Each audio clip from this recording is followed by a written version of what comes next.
మొదటి పత్రిక 2వ అధ్యాయము, దయచేసి అందరు కూడా దిద్దాం. 2వ అధ్యాయము 17వ వచనాన్ని మనం చదువుకుందాం. 2వ అధ్యాయం 17వ వచనం.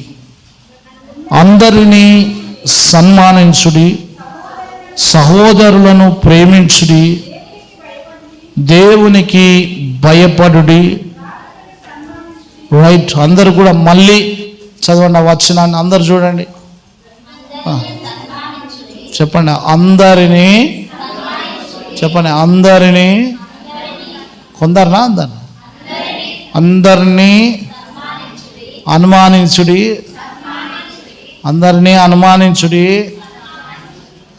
అఖిల, అందరినీ సన్మానించుడి, సహోదరులను ప్రేమించుడి, దేవునికి. ఈరోజు నేను చెప్పే మాట ఏంటంటే, దేవునికి భయపడుచున్నావా? దేవునికి భయపడుడి. దేవునికి భయపడేటువంటి అలవాటు నీకుందా?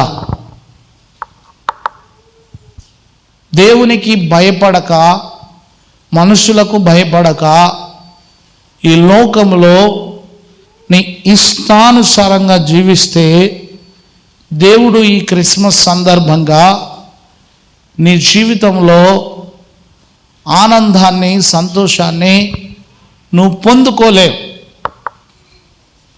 ప్రియులారా, ఈరోజు నేను చెప్తున్నాను, నువ్వు భయపడాల్సినటువంటి ఒక వ్యక్తి ఉన్నాడు. ఆయన నజరేయుడైన యేసు. ఆయనకు నువ్వు భయపడాలి. పరిశుద్ధ గ్రంథంలో చూస్తే దేవునికి భయపడిన వారు అనేక మంది ఉన్నారు. దేవుని యందు భయభక్తులు కలిగిన వారు అనేకులు ఉన్నారు. దేవుని యందు భయభక్తులు కలిగి ఉంటే ఏమవుతుంది తెలుసా? దేవుని యందు భయభక్తులు కలిగి ఉంటే, దేవునికి భయపడితే ఏమవుతుంది? సామెతలు 10వ అధ్యాయంలో 27వ వచనములో ఒక మాట రాయబడింది. ఎవరైతే దేవునికి భయపడి దేవుని యందు భయభక్తులు కలిగి ఉంటారో వారిని గురించి ఏమని రాయబడిందో కొన్ని విషయాలు ఈరోజు మనం ధ్యానం చేద్దాం.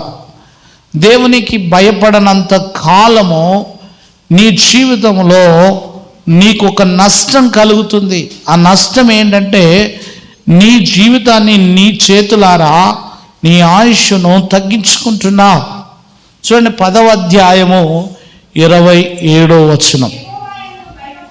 మొట్టమొదటిగా దేవునికి భయపడుట వలన కలిగేటువంటి లాభం ఏదైనా ఉంది అంటే, యెహోవా యందు భయభక్తులు కలిగిన ఉన్నవారిని, ఎవరైతే దేవుని యందు భయభక్తులు కలిగి ఉంటారో వారికి దేవుడు ఏ ఆయుష్ ఇస్తాడట?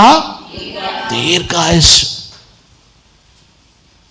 సంఘములో, సంఘ క్రమములో, సంఘ జీవితంలో యేసు ప్రభువును నమ్ముకున్న తర్వాత నువ్వు చేయాల్సిన పని ఏంటంటే, అందరినీ సన్మానించాలి, అందరినీ ప్రేమించాలి, దేవునికి భయపడాలి.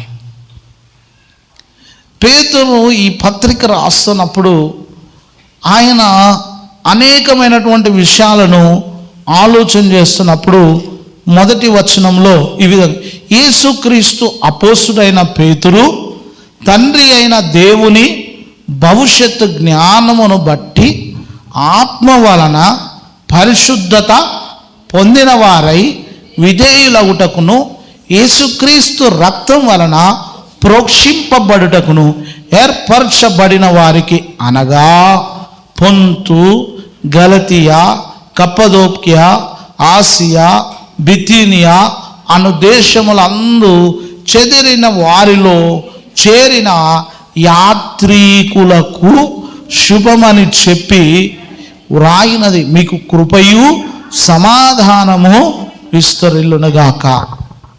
దేవుని బిడ్డలారా, దేవుని సంఘమా, ఈ క్రిస్మస్ సందర్భంలో, ఈ క్రిస్మస్ పర్వదినాన, ఈ క్రిస్మస్ ఆనందములో మనము ఇంకా 3 రోజులైతే చక్కగా క్రిస్మస్ ఆనందాన్ని సెలబ్రేట్ చేస్తున్నాం.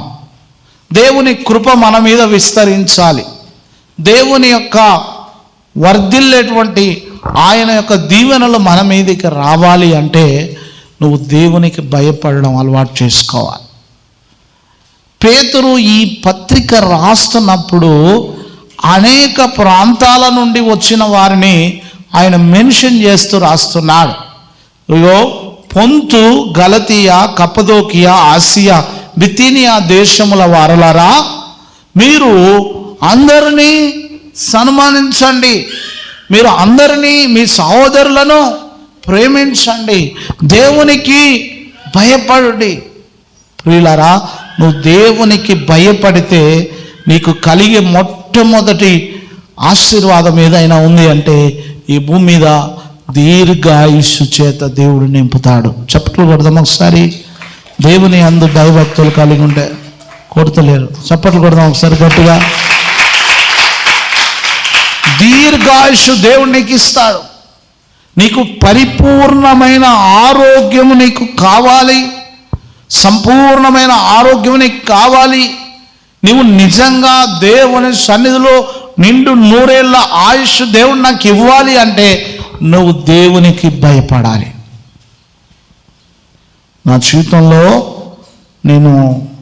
దేవుడు నాకు నేర్పించిన పద్ధతి ఏంటంటే, నన్ను ఎప్పుడు ఖాళీగా ఉండకుండా ఆయన సువార్త చేయాలి, దేవుని వాక్యాన్ని ప్రకటించాలి. నేను దేవునికి భయపడడం నేర్చుకున్నాను, దేవుని యందు భయభక్తులు కలిగి ఉండడం నేర్చుకున్నాను. నా ప్రయాణాలు చూస్తే కొంతమంది అయితే ఆశ్చర్యపోతారు. ఒక్కొక్క రోజు 3 చోట్ల ప్రసంగించాల్సి ఉంటుంది.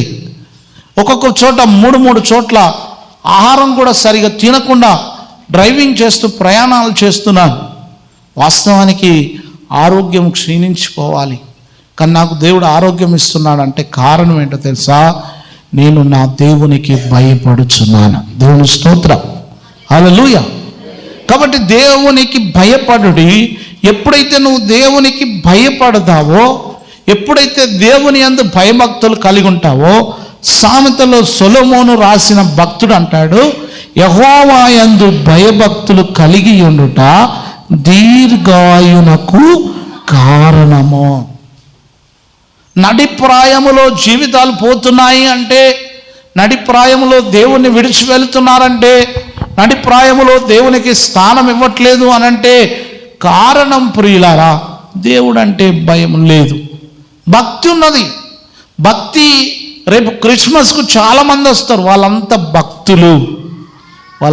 భక్తులు. కానీ భయపడే వాళ్ళు ఎవరంటే ప్రతి ఆదివారం వచ్చేవాళ్ళు.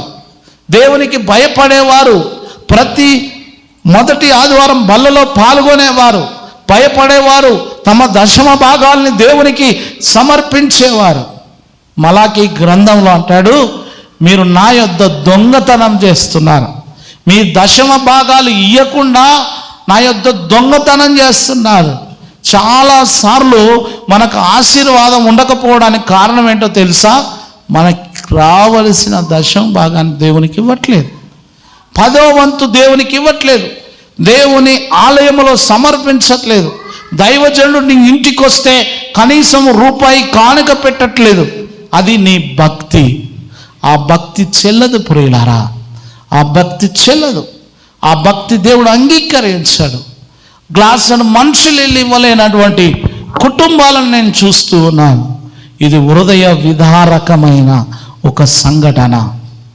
ఏంటి అంటే, నీలో భక్తి ఉంది కానీ దేవుని భయం లేదు. నీలో భక్తి ఉంది కానీ దేవుని యొక్క భయం లేదు. దేవుని భయము లేనంత కాలము నీ జీవితంలో దీర్ఘాయుస్సును పొందడం చాలా కష్టం. ప్రియులారా, మరియా ఎవరికి భయపడ్డాది? మరియా ఎవరికి స్థలం ఇచ్చింది? మరియా ఎవరిని ప్రేమించింది? మరియా యేసుక్రీస్తు ప్రభువుకు తన జీవితంలో స్థానం ఇచ్చింది. మీరు చూడండి, మరియా ఎంత గొప్ప వ్యక్తి అంటే, చూద్దాం ఒకసారి. లూకాసు వార్త 1వ అధ్యాయములో, లూకాసు వార్త 1వ అధ్యాయాన్ని తీద్దాం. అందరూ కూడా లూకాసు వార్త 1వ అధ్యాయాన్ని తీద్దాం. మనందరికీ సుపరిచితమైనటువంటి లేఖనం. చూడండి, ఈ లూకా సువార్త 1వ అధ్యాయంలో జకరియా గురించి మనం నేర్చుకున్నాము. ఇప్పుడు 26వ వచనం నుండి మనం చదువుకుందాం. 6వ నెలలో గాబ్రియేలను దేవదూత గలిలయలోని నజరేతు ఊరిలో దావీదు వంశస్థుడైన యోసేపు అను ఒక పురుషునికి ప్రదానము చేయబడిన కన్యక యొద్దకు, అందరు కూడా అండర్లైన్ చేసుకోండి, కన్యక యొద్దకు దేవుని చేత పంపబడెను. ఆ కన్యక పేరు మరియా. ఆ దూత లోపలికి వచ్చి ఆమెను చూచి, దయాప్రాప్తురాలా, నీకు శుభం, ప్రభువు నీకు తోడై ఉన్నాడని చెప్పాను. ఆమె ఆ మాటకు బహుగా తొందరపడి ఈ శుభవచనం ఏమిటో అని ఆలోచించుకొనుచుండగా దూత, మరియా భయపడకుము, దేవుని వలన నువ్వు కృప పొందితివి. ఇదిగో నీవు గర్భము ధరించి కుమారుని కని ఆయనకు యేసు అను పేరు పెట్టుదు.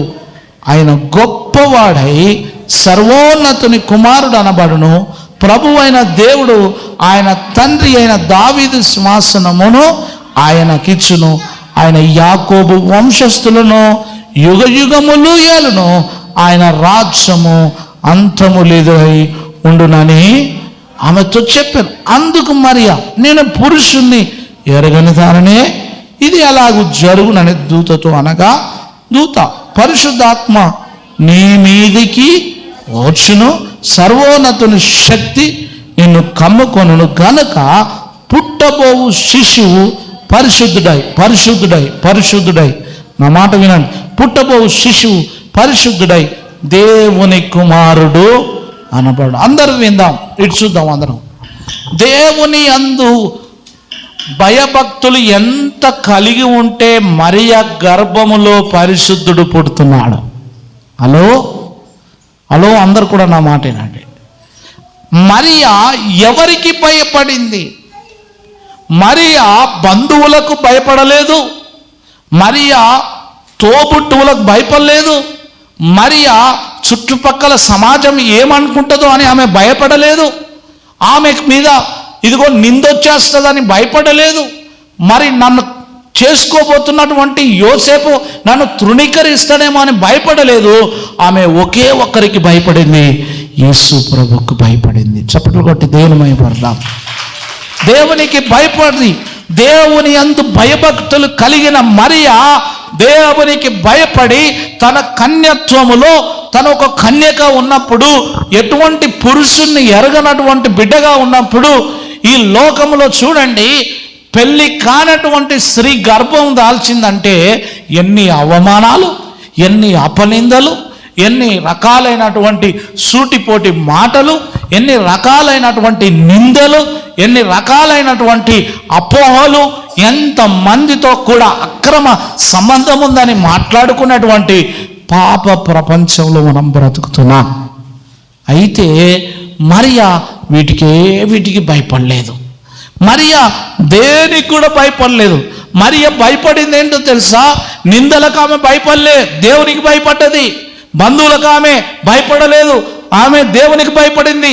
సూటిపోటి మాటలకు ఆమె భయపడలేదు, దేవునికి భయపడింది. గనుకనే ఆమె ఒక స్థలం ఇచ్చింది, తన గర్భాన్ని పరిశుద్ధుడైన దేవుడు జన్మించడానికి స్థానం ఇచ్చింది. బిడ్డ,